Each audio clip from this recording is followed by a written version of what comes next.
دیکھو کیا مقدر ہے صدیق و فاروق کے، جن کے گھر ہی رحمتوں کے خزینے میں۔ بھلا کیا کہا نبی پاک؟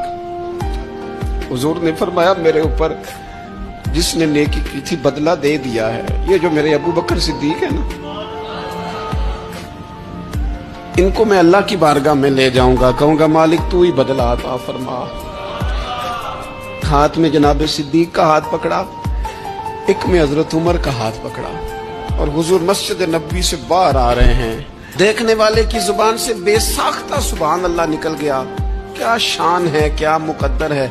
تو حضور علیہ السلام روک گئے، اور روک کے فرمایا تو حیران ہو رہا ہے نا، تو حیران ہو رہا ہے نا کہ میں نے ایک ہاتھ میں ابو بکر کو پکڑا ہے، ایک میں عمر کو پکڑا ہے۔ فرمایا قیامت میں جب میری قبر کھلے گی تو میں اسی طرح قبر سے نکلوں گا۔